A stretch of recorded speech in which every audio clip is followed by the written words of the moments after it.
Thank you for stopping by. We truly appreciate your time and support.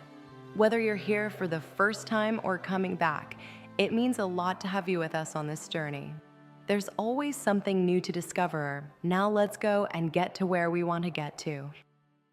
6 years ago, the girl I loved more than anything on the entire planet broke up with me. I was absolutely shattered, devastated, heartbroken. The world had ended as far as I was concerned. I did nothing for weeks but sit in the fetal position and cry. I couldn't eat, sleep, or drink, and with what little energy I had to muster, I begged and belted, "Why couldn't you tell me? Why didn't we talk about this if these things were bothering you so much?" She did. The breakup did not come out of nowhere. She'd been telling me for a long time. I was just unself-aware enough to let it sink in. Until about 2 months later. I wasn't crying as much, but I definitely was still shattered, and I was going through some photos because that's just what you do. And I found this one that we took 4 days before the breakup because I wanted to see, like, where can I pinpoint where it all went wrong. 4 days before the breakup, we went to this little beach town and went to dinner, and we went to the beach, and I'm smiling and goofing it up. I'm just having a great time. And I took some selfies of us. And I'll never forget this feeling. I looked at it, and I really looked at it, and I was like, she is tired. She's drained. Her glow is gone. Mentally, spiritually, emotionally exhausted. And in that moment, so many things came rushing back to me that she had been telling me all along, and I just didn't hear it. I robbed her of her peace for way too long. My anxious attachment, my insecurities, my need for control. She wasn't herself. She couldn't be herself around her friends, her family. She wasn't herself. And she was tired. She was unaligned. And it hit me like a ton of bricks in that moment that not only was I the issue, but now I've got some shit to work on. I'll forever be grateful for her for doing what she did, because I know it was tough. And she told me years later how excruciatingly tough it was to break up with me. But she did the right damn thing, and she stood true to her alignment and her spirit. And in my case, I spent the last 6 years on my healing journey, which I am unbelievably proud of. But how does this apply to you? I want you, in good faith, to do an audit of that relationship that broke you. That perfect relationship and they left me out of nowhere. Or that relationship where you don't think you were the problem, but they told you were. If you do an audit in good faith, you're going to find the answers happened long before the actual cataclysmic event. I want you to really, really think about that. In my case, I was the villain, as I said in another one of my videos. I was the issue, and she told me I just didn't let it sink in. This is your slap in the face, your light bulb moment. Really, really let that sink in. Decisive personality is what this man turned out to be.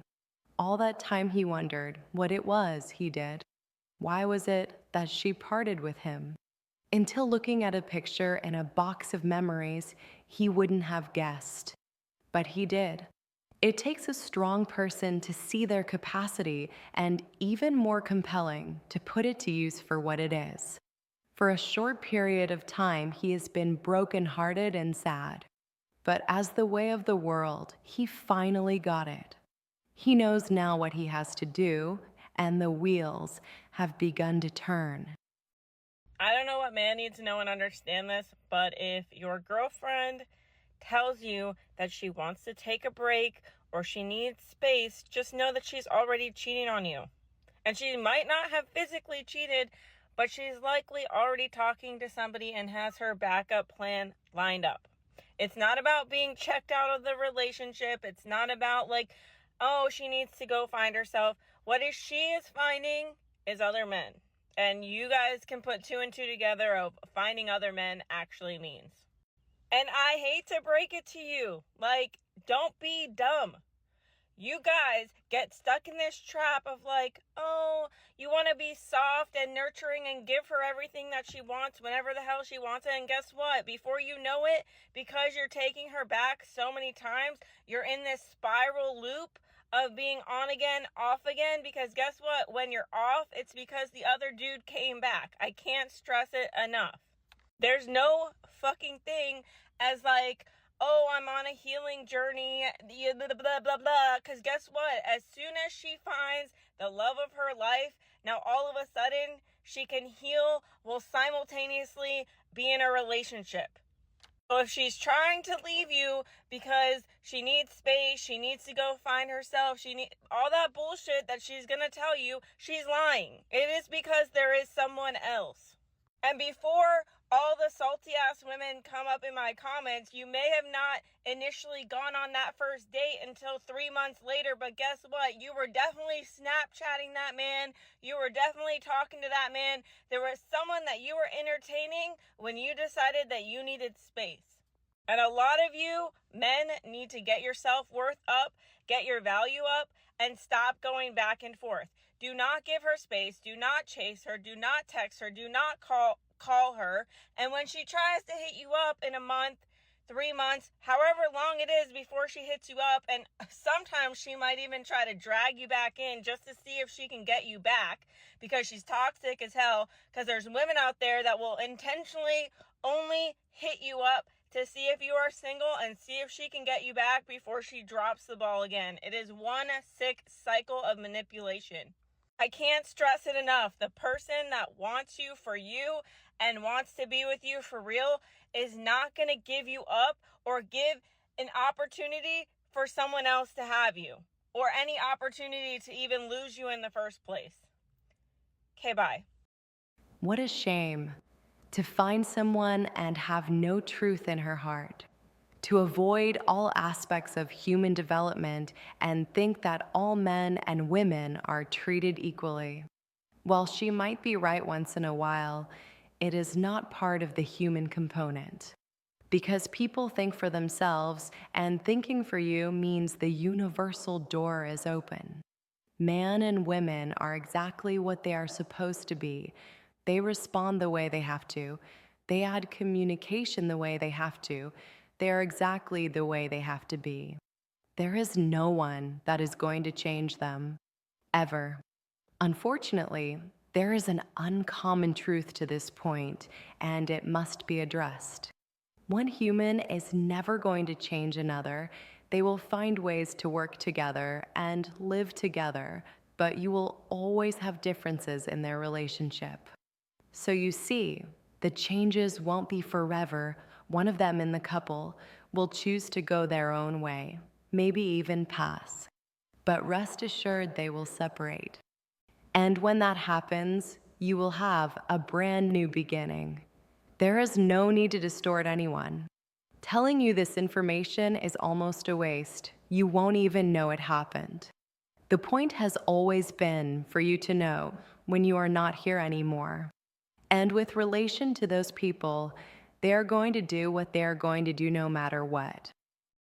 Is there a difference why men get divorced versus why women get divorced? Women marry the man they want to spend the rest of their life with, and men marry the woman they don't want to spend the rest of their life without.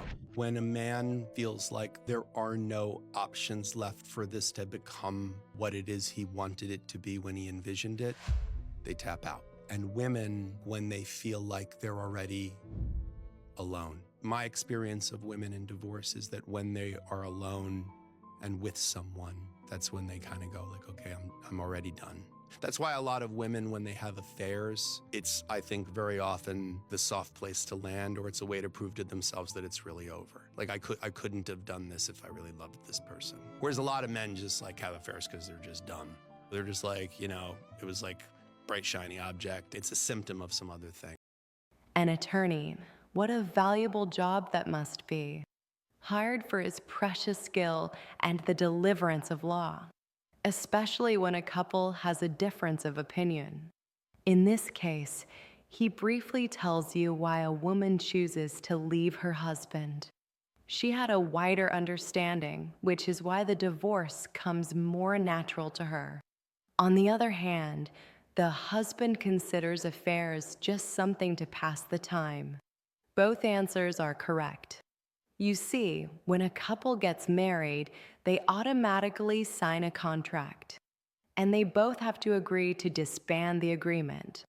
That concept is far from their minds at that moment. But rest assured, when that happens, one of them, if not both, will be hard broken. But that is not the lawyer's job. Their job is to represent them in court and hope that they do a better job than the other attorney. Thank you for your valuable time today. It is our choice that we spend this time together.